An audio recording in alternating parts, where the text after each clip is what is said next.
There are ways to enhance flavors of a recipe besides adding additional seasonings. Again, the goal is to build flavors during the cooking process. First, think about the flavor you're looking for in the finished item once it's ready for service. Then, look for steps in the recipe where you may be able to add layers of flavor that complement each other.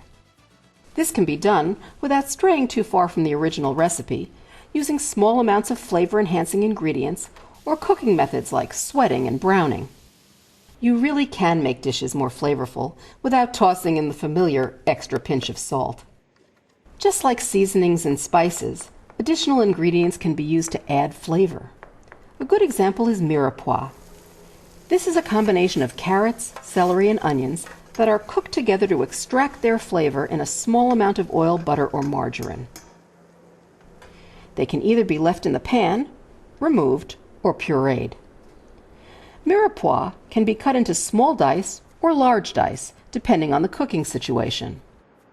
Mirepoix can be added to a roasting pan during the last hour of cooking to enhance the flavors of the drippings. The drippings are usually strained to remove the mirepoix.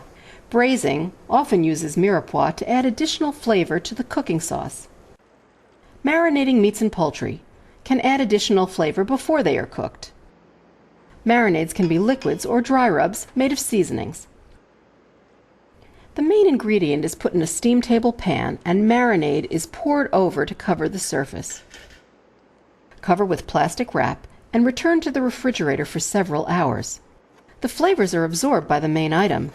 The marinade is then poured off. A marinade should complement the flavors of the ingredients used in the recipe. Juices and sauces, oils and stocks can add flavor and may be used as a substitute for an ingredient. Instead of cooking rice in water, try using chicken stock. Substituting oil that has additional flavors like olive oil or sesame oil can build another layer to the flavor profile of a dish. How you cook an ingredient can also enhance the flavor of the item. Sweating, browning, and caramelizing each bring out added flavors to the ingredients. Sweating can mellow out the flavors of a strong onion. Caramelizing those onions can bring out the natural sugars and creates an extra flavor dimension. The idea is to work from the foundation of flavor found in the recipe's ingredients and build additional layers of flavor with the seasonings. Browning of meats is a great way to get extra flavor into a dish. Sautés, stir-fries, and stews benefit from starting with high heat to brown the outer surface of the meat or poultry.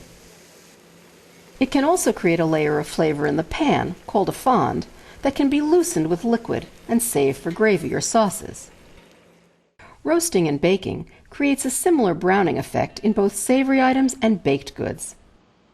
When you roast vegetables, you bring out the natural sugars that caramelize on the surface and add a sweet yet complex flavor. Baking the top of a cherry crisp to a golden brown adds another flavor dimension to the finished dish. Roasting peppers adds a smoky flavor and can be done in the oven or on the stove. Same peppers with much more flavor. Remember, these added flavors need to complement each other, not overpower the final flavor you're looking for. Toasting flour, seeds, and nuts can also bring out additional flavors in the ingredients. As with any high heat method, be careful not to burn the ingredient or it will be unusable. The flavor of a burnt item usually takes over, masking all the other flavors you worked so hard to create. To our students, mealtime is all about flavor, and building flavors a layer at a time is the way to go.